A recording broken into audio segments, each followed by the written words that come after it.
Student, आज का हमारा जो लेक्चर है ये चैप्टर नंबर 1 का एक बहुत ही इम्पोर्टेंट टॉपिक है और अगर हम ये कहें कि ये सबसे इम्पोर्टेंट टॉपिक है तो गलत नहीं होगा।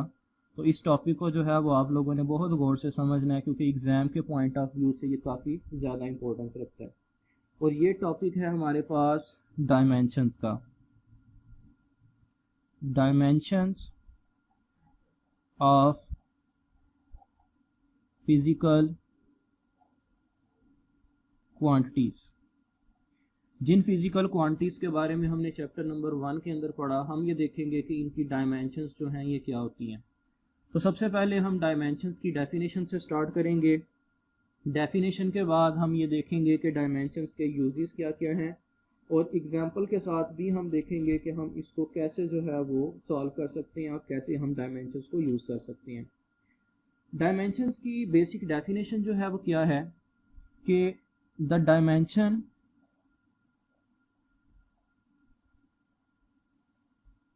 ऑफ अ फिजिकल क्वांटिटी, किसी भी फिजिकल क्वांटिटी की डायमेंशन जो होती है is used to show the nature of that quantity. इसका क्या मतलब हुआ कि किसी भी फिजिकल क्वांटिटी की नेचर को शो करने के लिए हम उसका इस्तेमाल करते हैं। अब नेचर का यहाँ पे क्या मतलब होगा? नेचर का मतलब ये है कि बहुत सारी फिजिकल क्वांटिटीज़ ऐसी होती हैं जो कि होती तो डिफरेंट फिजिकल क्वांटिटीज़ हैं लेकिन उनकी नेचर जो है वो सेम होती है। जैसे अगर हम किसी भी चीज़ की लेंथ को मेजर करें, आप सबको पता है कि लेंथ का यूनिट क्या होता है? मीटर। अगर हम डायामीटर नोट करें किसी भी सर्कल का तो उसका यूनिट क्या होता है? मीटर। अगर हम रेडियस फाइंड करें तो उसका यूनिट भी क्या होता है? मीटर। अगर हम डिस्टेंस दो पॉइंट्स के दरमियान कैलकुलेट करें तो वो भी मीटर होगा। अगर हम डिस्प्लेसमेंट कैलकुलेट करें तो उसका यूनिट भी क्या होगा? मीटर। तो ज़रा यहाँ पे गौर करें कि मैंने यहाँ पे टोटल 5 क्वांटिटीज़ लिखी हैं। ये पांचों की पांचों जो हैं ये डिफरेंट फिजिकल क्वांटिटीज़ हैं लेकिन इन पांचों का जो यूनिट है वो क्या है? सेम। किस वजह से इनका यूनिट सेम है? क्योंकि इनकी नेचर सेम है। नेचर इस वजह से सेम है क्योंकि ये किसी ना किसी तरीके से दो पॉइंट्स के दरमियान लेंथ को कैलकुलेट करती हैं। चाहे आप डिस्प्लेसमेंट लें, उसका मतलब भी होता है दो पॉइंट्स के दरमियान फासला।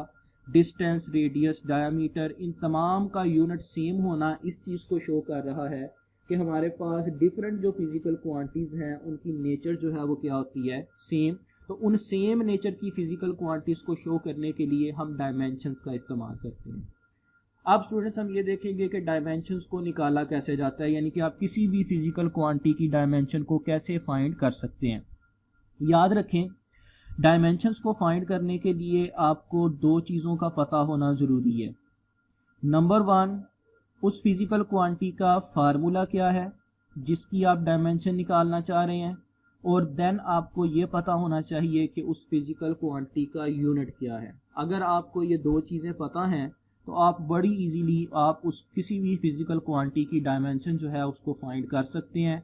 फॉर एग्जांपल हम यहाँ पे जो है वो एक मिसाल लेते हैं। सबसे पहले आपको कहा जाता है कि जी एक क्वांटिटी है वेलोसिटी,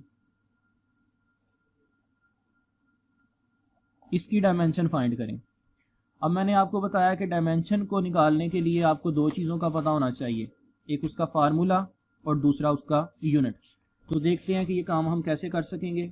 सबसे पहले आपको वेलोसिटी का फार्मूला जो है वो पता होना चाहिए। वेलोसिटी का फार्मूला होता है जी डिस्प्लेसमेंट डिवाइडेड बाय टाइम। आप लोगों ने पढ़ा होगा पिछली क्लासेस के अंदर कि velocity is the rate of change of displacement.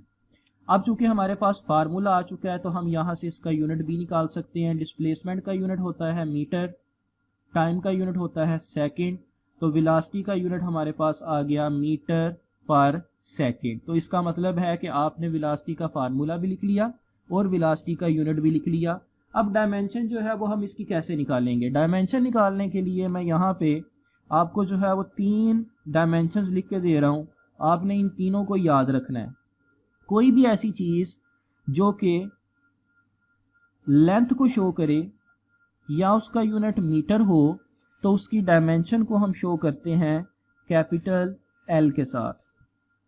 कोई भी ऐसी चीज़ जो कि मास को शो करे या उसका यूनिट किलोग्राम हो तो उसकी डायमेंशन को हम शो करते हैं कैपिटल M के साथ, और कोई भी ऐसी चीज़ जो कि टाइम को शो करे या उसका यूनिट सेकंड्स में हो तो उसकी डायमेंशन होती है कैपिटल T। तो ये लेंथ के लिए L for length, M for mass and T for time. आप इन तीनों बेसिक डायमेंशंस को नोट करके किसी भी फिजिकल क्वांटिटी की डायमेंशन जो है वो लिख सकते हैं। जैसे हम अपनी एग्जांपल के ऊपर वापस आते हैं, हमने वेलोसिटी की डायमेंशन जो है वो निकालनी थी। अब वेलोसिटी का यूनिट है हमारे पास मीटर पर सेकंड, यानी कि मीटर और सेकंड की पावर -1। तो हम ये काम जो है ये कैसे करेंगे? सबसे पहले मीटर देखें किसका यूनिट है, लेंथ का, तो इसका मतलब है कि मीटर की डायमेंशन हमारे पास आ जाएगी L। सेकंड जो है ये किसका यूनिट है, टाइम का, तो हमारे पास सेकंड की डायमेंशन की आ जाएगी T, और सेकंड की ऊपर पावर क्या है -1, तो हम T की भी क्या पावर लिख देंगे -1, और इसको हम लिखेंगे स्क्वायर ब्रैकेट्स के अंदर। तो ये जो LT-1 है ये है आपके पास वेलोसिटी की डायमेंशन। तो देखें कितना इजीली हमने जो है वो किसी भी फिजिकल क्वांटिटी की डायमेंशन को फाइंड कर लिया। आपको सबसे पहले उसका फार्मूला पता होना चाहिए या उसका यूनिट पता होना चाहिए, और आप उस यूनिट से बड़ी आसानी के साथ उसकी डायमेंशन जो है उसको फाइंड कर सकते हैं। अब यहाँ पे एक चीज़ जो है वो आपने और गौर करनी है कि किसी भी फिजिकल क्वांटिटी का यूनिट पता होना चाहिए उसकी डायमेंशन के लिए। तो इसका मतलब है कि अगर किसी भी फिजिकल क्वांटिटी का यूनिट होगा तो फिर ही उसकी डायमेंशन होगी, अगर किसी भी फिजिकल क्वांटिटी का यूनिट नहीं है तो उसकी डायमेंशन भी नहीं होगी। तो हम यहाँ पे एक और एग्जांपल लेते हैं। लेट से आपको कहा जाता है कि एक्सेलरेशन की डायमेंशन निकालें। अब एक्सेलरेशन का फार्मूला सबको पता है, it is the rate of change of velocity. तो वेलोसिटी का हमारे पास यूनिट होता है मीटर पर सेकंड, टाइम का होता है सेकंड। ये सेकंड जब ऊपर जाएगा तो इसकी पावर ऊपर जाके एक माइनस की ऐड होगी, तो हमारे पास एक्सेलरेशन का यूनिट आ जाएगा मीटर पर सेकंड स्क्वायर। अब हम इसकी डायमेंशन जो है वो इजीली निकाल सकते हैं। मीटर की डायमेंशन होती है L, और सेकंड की डायमेंशन होती है T, और इसकी पावर -2। इसी तरह से हम किसी भी फार्मूला के ज़रिए भी किसी की डायमेंशन निकाल सकते हैं। जैसे अगर आपको फोर्स की डायमेंशन निकालने के लिए कहा जाए, हमारे पास न्यूटन का सेकंड लॉ है F = ma, मतलब हमारे पास फोर्स का फार्मूला आ गया। हम यहाँ से इसका यूनिट लिखेंगे। मास का यूनिट होता है किलोग्राम, और एक्सेलरेशन का यूनिट अभी हमने देखा मीटर पर सेकंड स्क्वायर। तो ये हमारे पास फोर्स का यूनिट आ गया।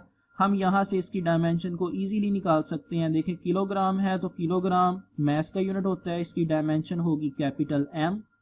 मीटर जो है वो लेंथ का है तो इसकी डायमेंशन होगी L, और सेकंड जो है ये टाइम का यूनिट होगा तो इसकी डायमेंशन होगी T, और सेकंड के ऊपर पावर है -2 तो T के ऊपर भी पावर आ जाएगी -2। तो देखिए स्टूडेंट्स, हमने फोर्स की भी डायमेंशन को निकाल लिया विच इज़ MLT-2।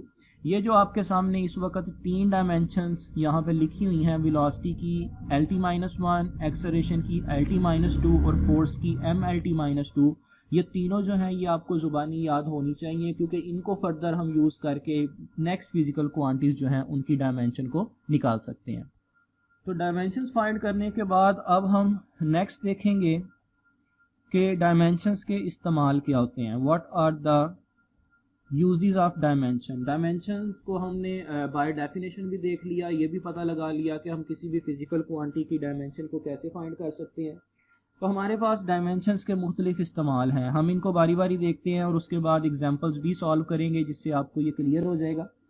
सबसे पहले हम ये देखते हैं कि डायमेंशन का पहला इस्तेमाल क्या है। डायमेंशन इस्तेमाल हो सकती है to check the homogeneity of an equation. इसको मैं आसान अल्फाज के अंदर जो है वो कैसे बयान करूँगा कि अगर हम डायमेंशन का इस्तेमाल करें तो हम इससे किसी भी इक्वेशन की करेक्टनेस को चेक कर सकते हैं कि क्या वो इक्वेशन ठीक है या फिर नहीं है। दूसरा जो हमारे पास डायमेंशन का इस्तेमाल है वो क्या है कि derivation of a possible formula, हम इससे किसी भी फार्मूला की डेरिवेशन जो है वो भी कर सकते हैं। और तीसरा हमारे पास जो डायमेंशन का यूज़ है वो क्या है कि it is use to find units और नेचर ऑफ अननोन क्वांटिटी। तो ये किसी भी अननोन क्वांटिटी जो है उसकी नेचर और उसका यूनिट निकालने के लिए भी इस्तेमाल हो सकती है। तो ये स्टूडेंट्स आपके पास टोटल 3 इस्तेमाल जो हैं वो डायमेंशंस के गिवन है। सबसे पहले हम इससे किसी भी इक्वेशन की होमोजेनिटी चेक कर सकते हैं कि क्या वो इक्वेशन ठीक है या गलत। हम इससे कोई भी फार्मूला भी ड्राइव कर सकते हैं और हम इसके साथ जो है वो डिफरेंट यूनिट्स जो हैं वो निकाल सकते हैं अननोन क्वांटिटीज़ के। जैसे मैं यहाँ पे आपको जो है वो 2 एग्जांपल्स यहाँ पे करवाऊंगा, वो आप लोगों ने गौर से करनी है और देखनी है कि हम डायमेंशंस को कैसे इस्तेमाल कर सकते हैं। पहली एग्जांपल ये है कि हमारे पास एक फार्मूला है v is equals to f multiplied by l divided by m का स्क्वायर रूट। ये किस चीज़ का फार्मूला है? ये है वेलोसिटी का। और ये किस चीज़ की वेलोसिटी है? Speed of wave. किसी भी स्ट्रीम के ऊपर या किसी भी रस्सी के ऊपर जो स्पीड होती है उसको शो करने के लिए हम इस फार्मूला को शो करते हैं। इसमें v जो है ये वेलोसिटी है, f है फोर्स यानी कि टेंशन की फोर्स, l इसके अंदर लेंथ है और m क्या चीज़ है? मास। अब आपने चेक करना है कि क्या ये इक्वेशन जो है ये करेक्ट है। तो हमने इस इक्वेशन के अंदर ये चेक करना है कि क्या ये इक्वेशन करेक्ट है या नहीं। तो इसको हम कैसे चेक करेंगे? डायमेंशंस का यूज़ करते हुए इस इक्वेशन को चेक करने का तरीक़ेकार ये है कि हम सबसे पहले इसकी लेफ़्ट हैंड साइड की डायमेंशन निकालेंगे, फिर राइट हैंड साइड की। अगर तो लेफ़्ट हैंड साइड की डायमेंशन राइट हैंड साइड के बराबर आ जाती है तो इसका मतलब है कि ये इक्वेशन करेक्ट है। तो सबसे पहले हम इसकी लेफ़्ट हैंड साइड को देखते हैं। लेफ़्ट हैंड साइड पे आपको वेलोसिटी नज़र आ रही है और वेलोसिटी का यूनिट होता है मीटर पर सेकेंड और इसकी डायमेंशन हम ऑलरेडी निकाल चुके हैं LT-1। इसका मतलब है कि हमारी लेफ़्ट हैंड साइड की डायमेंशन निकल आई। अब राइट हैंड साइड की डायमेंशन भी अगर इसके बराबर आती है तो हमारी ये इक्वेशन ठीक होगी। तो अब हम इसकी राइट हैंड साइड लेंगे। इसकी राइट हैंड साइड में हमारे पास है f multiplied by l divided by m का स्क्वायर रूट। तो स्टूडेंट्स हम इस इक्वेशन को ऐसे भी लिख सकते हैं f multiplied by l divided by m की पावर 1/2, क्योंकि आप सबको पता है कि जो स्क्वायर रूट है इसकी पावर होती है 1/2। अब ये जो हमारे पास फार्मूला आया f multiplied by l divided by m की पावर 1/2, इसमें अगर आप देखें तो आपको 3 फिजिकल क्वांटिटीज नज़र आ रही हैं, एक फोर्स, दूसरी लेंथ और तीसरी मास। हमने इन तीनों की डायमेंशंस को यहाँ पे पुट करना है, तो हमें इनकी डायमेंशंस ऑलरेडी पता है। जैसे कि हमने अभी फोर्स की डायमेंशन निकाली थी MLT-2, तो फोर्स की जगह पे हम उसकी डायमेंशन पुट करेंगे MLT-2। लेंथ की डायमेंशन होती है L और मास की डायमेंशन होती है कैपिटल M। तो ये हमारे पास इसकी पावर आ जाएगी 1/2। यहाँ पे देखें m जो है वो m से कैंसिल हो गया। उसके बाद l मल्टीप्लाइड बाई l क्या होगा? l स्क्वायर और t की पावर -2 और इस सारे की पावर 1/2। अगर हम इन दोनों की पावर को बारी बारी 1/2 से डिवाइड करें तो 2 को जब 1/2 से डिवाइड करेंगे तो ये इससे कैंसिल हो जाएगा, l की पावर आ जाएगी 1 और t की पावर -2 को जब इससे मल्टीप्लाई करेंगे तो ये आ जाएगा t की पावर -1। तो देखिए हमारे पास जो राइट हैंड साइड है उसकी डायमेंशन भी निकल आई LT-1। चूँकि हमारे पास लेफ्ट हैंड साइड और राइट हैंड साइड इन दोनों की डायमेंशन इक्वल है, तो हम यहाँ पे लिख सकते हैं कि left hand side is equal to right hand side, so our equation is dimensionally correct या कंसिस्टेंट। तो हमने डायमेंशंस की मदद से ये प्रूव कर दिया कि हमारी इक्वेशन जो है ये डायमेंशनली बिल्कुल करेक्ट है। अब नेक्स्ट हम इसका एक यूज़ देखते हैं एक और एग्जांपल के साथ। फर्ज करें कि हम एक फार्मूला गिवन है f is equals to 6 pi eta RV। अब ये जो फार्मूला है इसको हम कहते हैं स्टोक्स लॉ। ये आप अगली चैप्टर्स के अंदर जाके जो है वो पढ़ेंगे। हमारा यहाँ पे फिलहाल काम क्या है कि हमने जो अननोन क्वांटिटी है उसकी डायमेंशंस और उसका यूनिट जो है वो फाइंड करना है। आप यहाँ पे देख सकते हैं कि आपको डिफरेंट क्वांटिटीज जो है वो नज़र आ रही हैं। जैसे f है, इसके अंदर फोर्स 6 पाई कांस्टेंट है, r रेडियस है, v वेलोसिटी है। ये जो दरमियान में आपको एक टर्म नज़र आ रही है इसको हम कहते हैं ईटा। इसके बारे में आपने पता लगाना है कि ईटा जो है ये क्या चीज़ है, इसकी क्या नेचर है और इसका यूनिट जो है वो क्या होगा। तो हम इसको जो है वो पता लगा सकते हैं बाय यूजिंग डायमेंशंस। अब डायमेंशन निकालने के लिए हम क्या करेंगे कि जिस अननोन क्वांटिटी की हमने डायमेंशन निकालनी है उसको हम इधर रहने देंगे, बाकी वैल्यूज़ को हम दूसरी साइड पे जाके डिवाइड कर देते हैं। तो ईटा की हमारे पास वैल्यू आ जाएगी f divided by 6 pi r multiplied by v। अब यहाँ पे देखिए कि हम इन तमाम की डायमेंशंस जो है वो यहाँ पे लिखेंगे और देखेंगे कि इसका क्या आंसर निकलता है। तो यहाँ पे सबसे पहले जो है वो हम इसका जो है वो हम डायमेंशन हम बारी बारी लिखते हैं। सबसे पहले f है हमारे पास फोर्स। फोर्स की हमने डायमेंशन ऑलरेडी निकाली हुई है, आप देख सकते हैं -2 डिवाइडेड बाय। अब ये 6 और पाई इन दोनों की डायमेंशन क्या होगी, ये असल में क्वेश्चन है। 6 और पाई इन दोनों का कोई यूनिट नहीं होता क्योंकि ये कांस्टेंट नंबर्स हैं। पाई की वैल्यू होती है 3.14 और 6 भी एक नंबर है। तो याद रखें कि अगर कोई भी क्वांटिटी यूनिट लेस होगी तो वो डायमेंशन लेस होगी। तो ये 6 और पाई जो है इसकी कोई डायमेंशन हम नहीं लिख सकते। आर है रेडियस, इसका यूनिट होता है मीटर, तो इसकी डायमेंशन होगी एल। और वेलोसिटी की डायमेंशन भी हमने निकाली हुई है एल टी -1।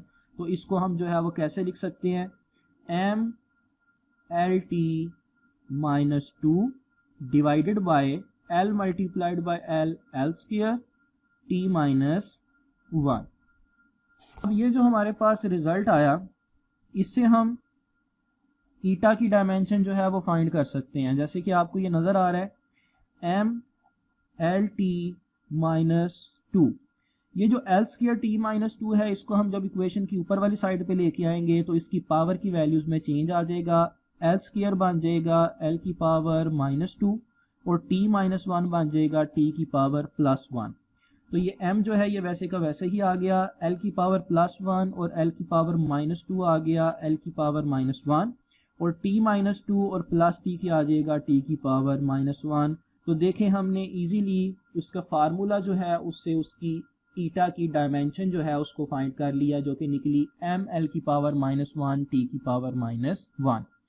अब जैसे हम किसी भी यूनिट से उसकी डायमेंशन निकालते हैं उसी तरह से अल्टरनेटिवली हम उस डायमेंशन से उसका यूनिट भी फाइंड कर सकते हैं। जैसे m डायमेंशन शो करती है मैस को, तो मैस का यूनिट होता है किलोग्राम। l शो करती है लेंथ को, तो लेंथ का यूनिट होता है मीटर और इसके ऊपर पावर एज इट इज आ जाएगी -1। t जो है ये यूनिट होता है टाइम का, तो इसका यूनिट होता है सेकंड, तो ये आ जाएगा s-1। तो देखें हमने ईटा यानी कि जो अननोन क्वांटिटी थी उसकी डायमेंशन को भी फाइंड कर लिया, ये इसकी डायमेंशन है और इसी डायमेंशन से हमने इसका यूनिट भी फाइंड कर लिया। तो ये हमारे पास डायमेंशंस का टॉपिक था जिसमें आपने डायमेंशंस की डेफिनेशन, किसी भी फिजिकल क्वांटिटी की डायमेंशन को निकालने का फार्मूला, उसका तरीक़ेकार और साथ साथ उसकी एग्जांपल्स भी देखी जिससे आपको पता चला कि डायमेंशंस को हम कैसे कैसे यूज़ कर सकते हैं।